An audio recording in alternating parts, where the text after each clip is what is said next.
As my late father pointed out to me more than once, God made men, and Samuel Poe made them equal.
I knew that dynamite wasn't mine, so I decided the polite thing would be to return it.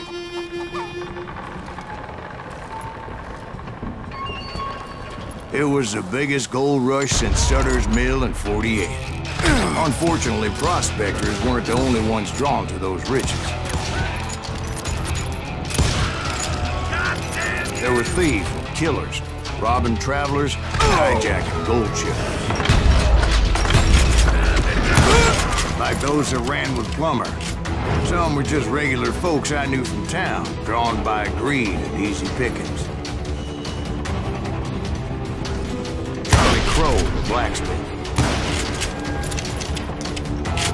James, who worked in the stable. Sam and Jeremiah Barber, the butcher's sons. Ordinary citizens who lived a double life. Stealing and thieving and murdering their neighbors.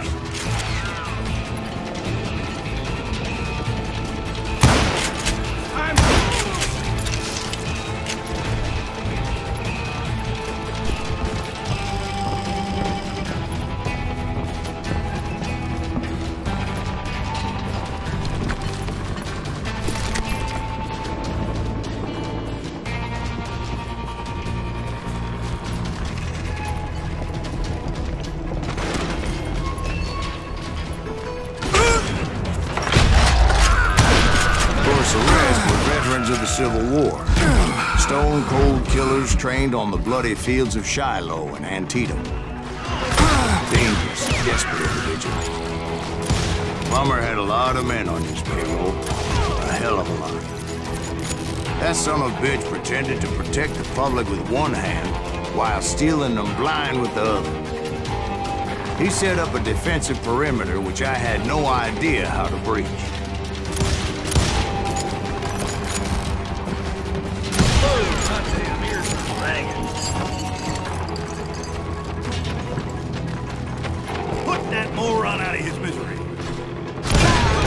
I was outnumbered and in way over my head, but I was too damn stubborn and stupid to realize it.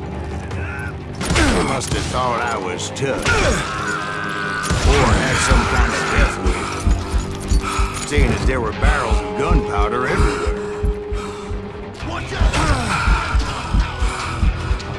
One stray bullet, one stray spark, and I'd be blown to hell and gone. Did I have any second thoughts about what I was doing? No.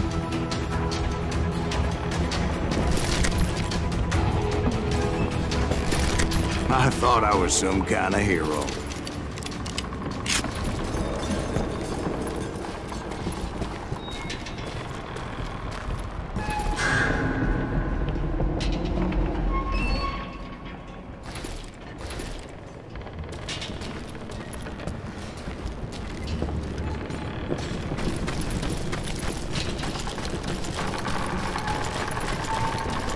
I finally made it past and headed on to meet my destiny. But first, I had something I needed to figure out.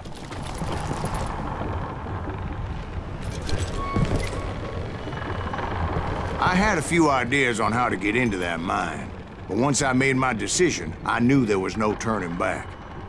So my first thought was to enter the nearest mine portal. I saw an entrance. Made sense.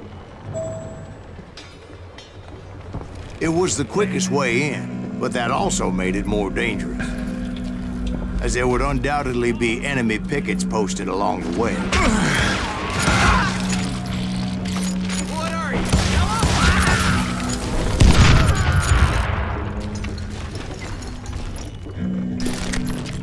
I'm putting you down.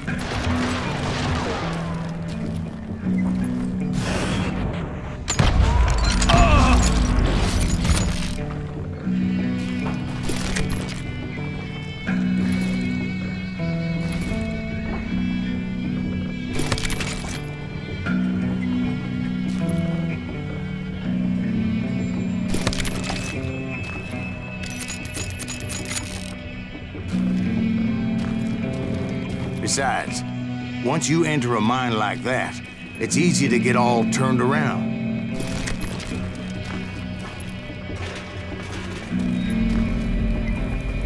And that confusing maze of corridors wouldn't even be the worst of it.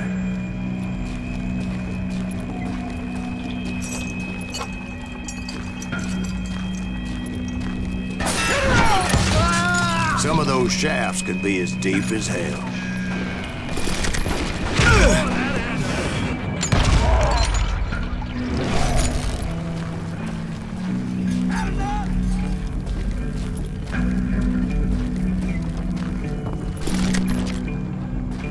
That's it for you! A single stumble or misstep can easily end in a deadly plunge to oblivion. Time to blow your shit up!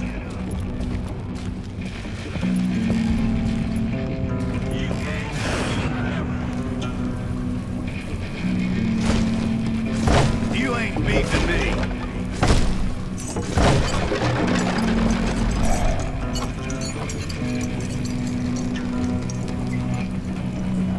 Be about out of bullets.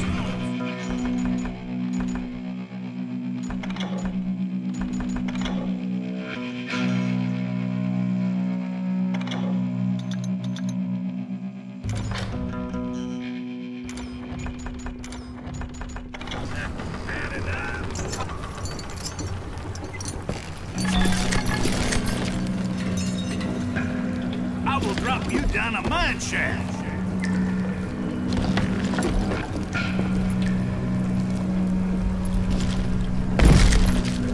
I do not deserve to die like this!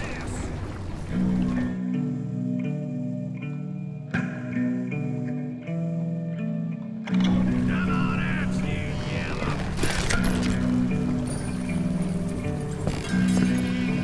Time to blow your shit up! Oh!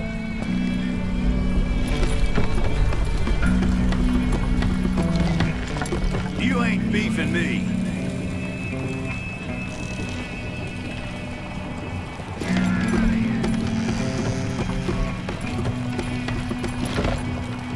About out of bullets.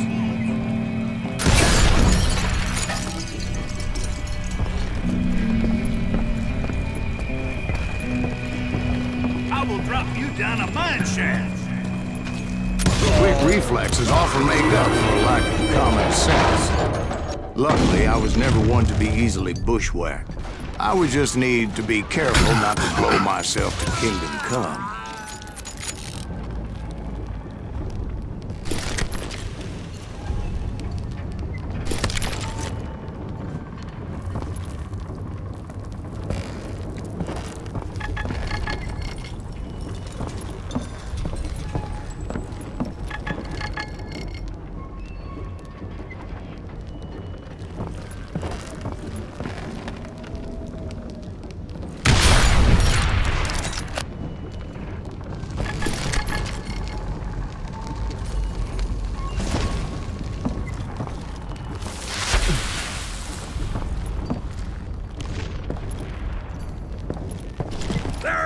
With all that gunpowder and dynamite everywhere, a body has to know what he's shooting at.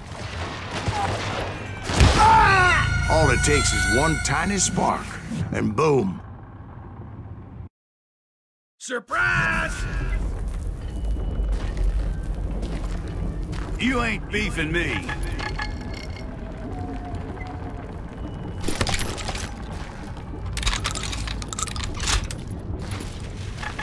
I do not deserve to die like this.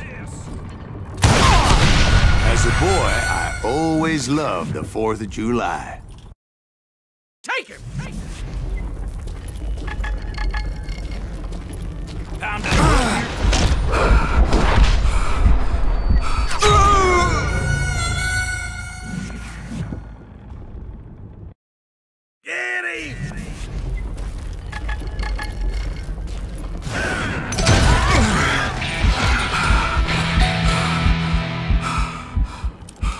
You can run, but you can't hide.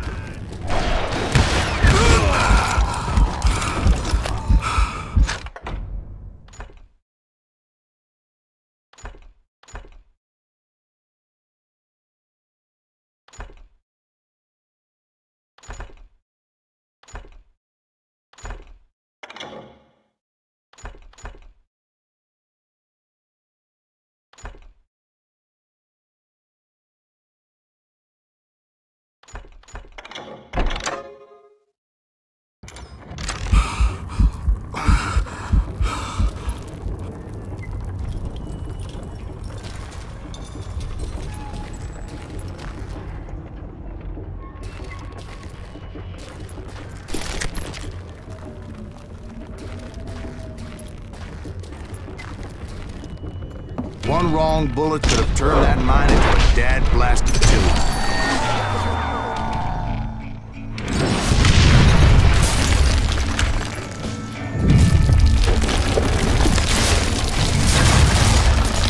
I freely admit my plan of attack was not just moronic, but clearly exciting.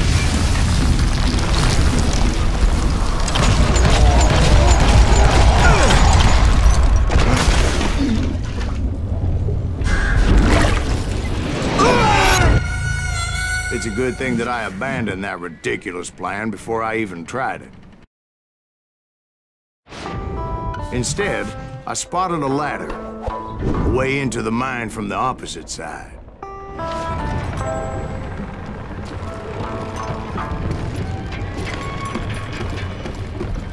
It was a long way around, but that approach seemed more sensible at the time. Of course, being I had a problem with heights, that scaffolding scared the bejesus out of me. Climbing down that ladder required some caution, because even though I had a younger man's reflexes, no man can dodge a damn bullet while climbing down a rickety ladder. I needed to make a leap of faith. I was determined not to give up, however. That Sheriff Plummer seemed quite the despicable character. When the vigilantes discovered what the sheriff was up to, people were outraged. That 10,000 they put on his head would go a long way to helping me find old Bob.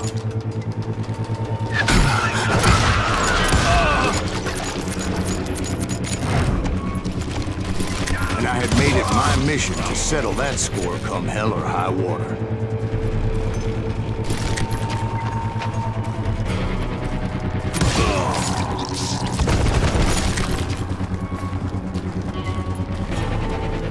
first, I would have to make a choice.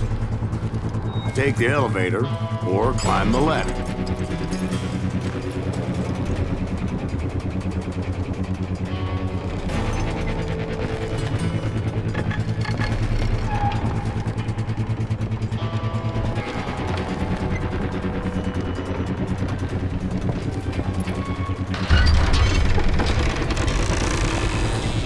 I picked the more convenient and more dangerous route.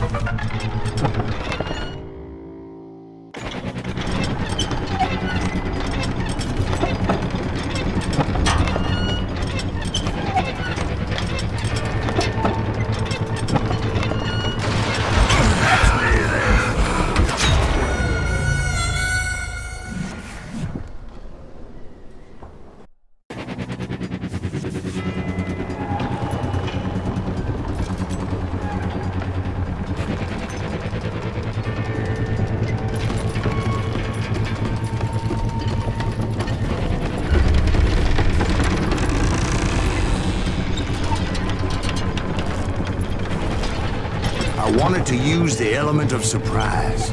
Plus, I figured I could use the exercise. I was warmed up already, so what the hell?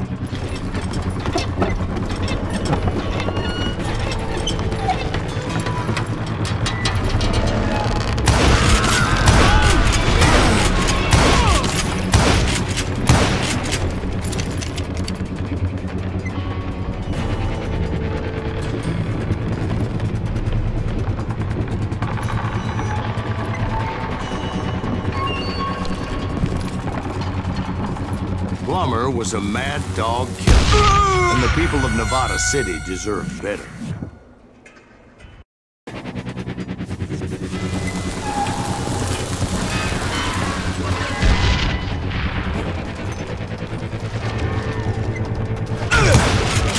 Right, well, he was the sheriff of both places at one time or another, but that's neither here nor there.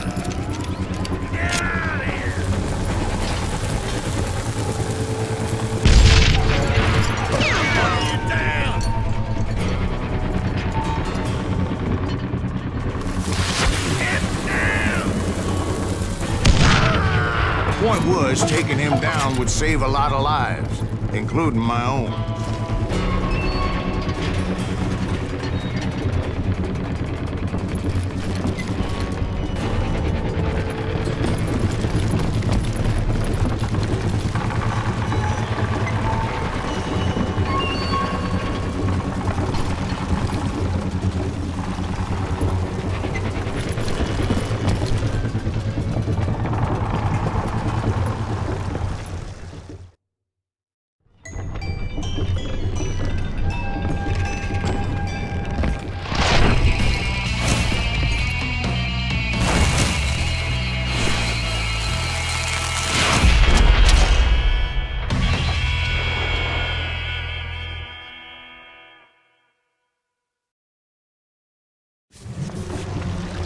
They're gonna need a dustpan to pick you up! This day is just getting worse and worse for you.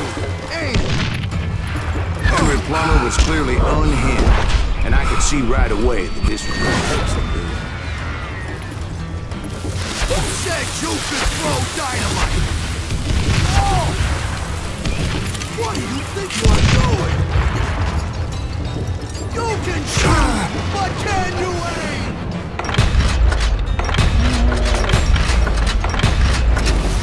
This cocksucker is smarter than he looks!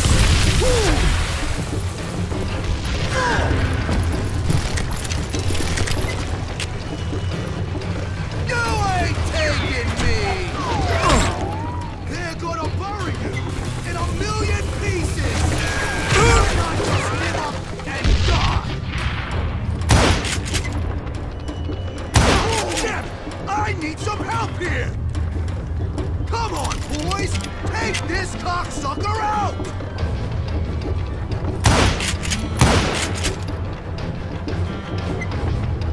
You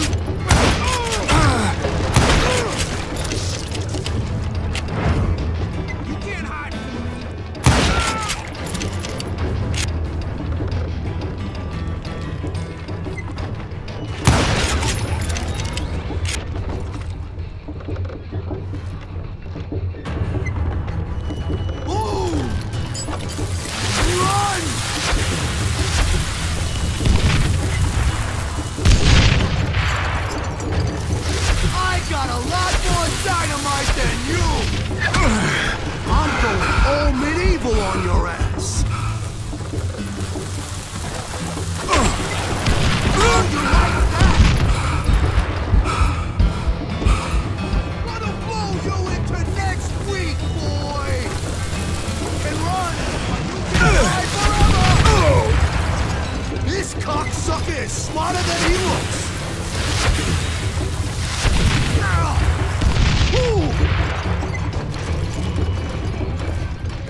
that you could throw dynamite!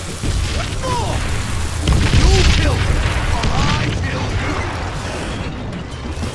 What are you doing?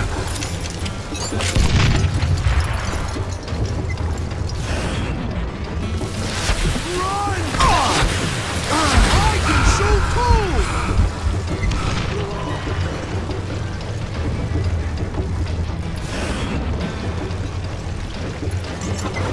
You ain't taking me!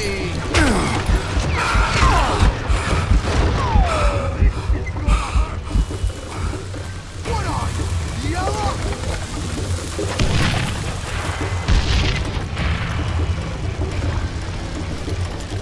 I'm going all medieval on your ass! Pick you up!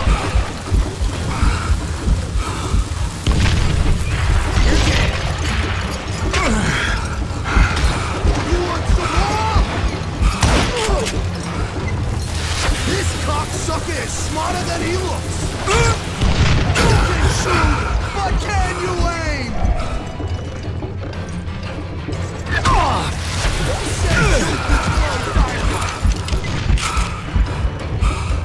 Gonna blow you into next week! I can shoot too! Well, that one did it!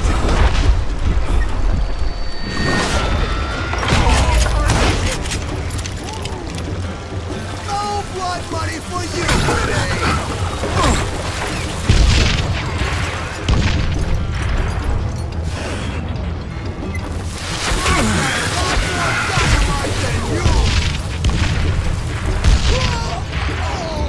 So that's how Henry Plummer died. Him and his crew were worth their weight in gold. And now, I was officially a bounty hunter.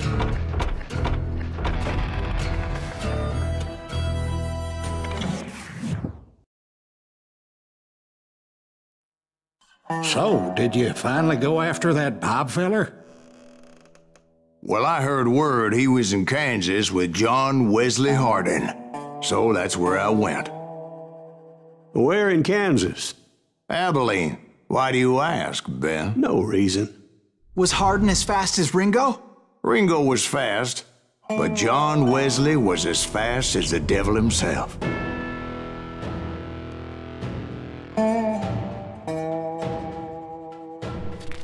Hell, he killed his first man at 15. From that day forward, he had a price on his head and wouldn't back down for nobody, not even Wild Bill Hickok himself.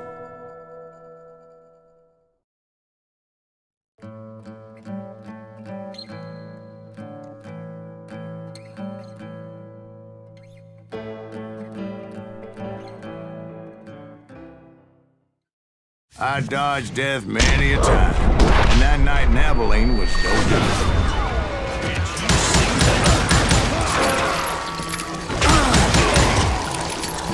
I was there with the intention of finding that bastard Bob and collecting the bounty on John Wesley.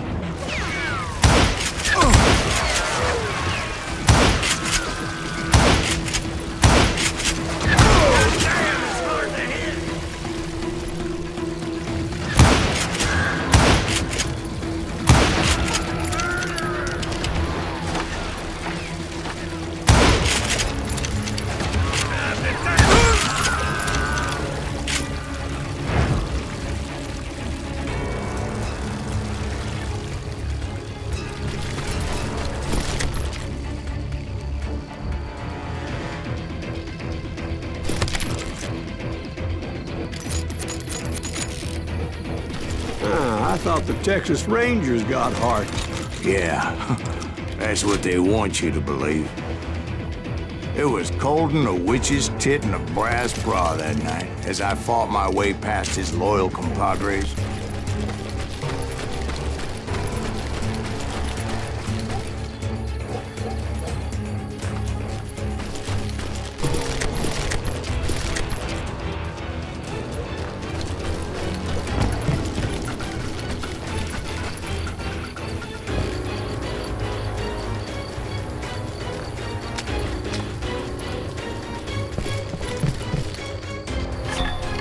very same saloon we're sitting in today. Look around and imagine this place painted in blood. Hardin was waiting for me, and...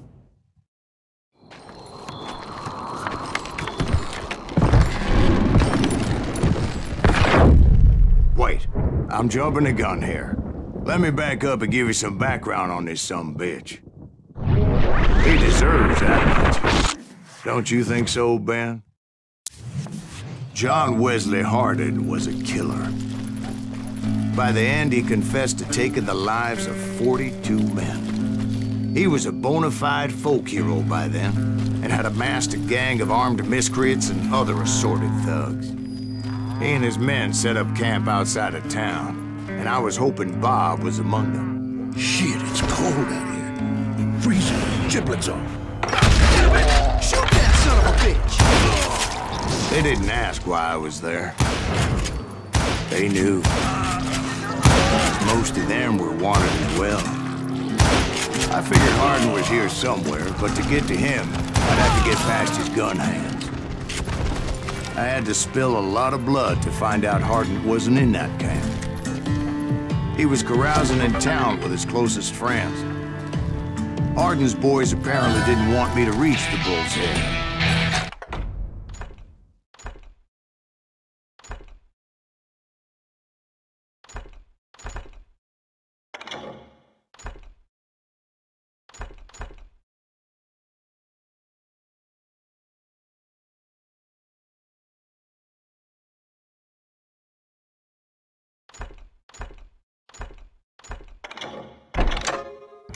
Some were hightailing it into town to inform their jefe of my unwelcomed presence.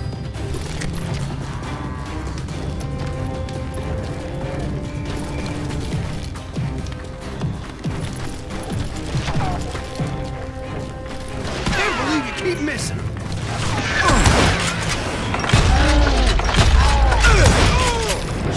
Rule the day.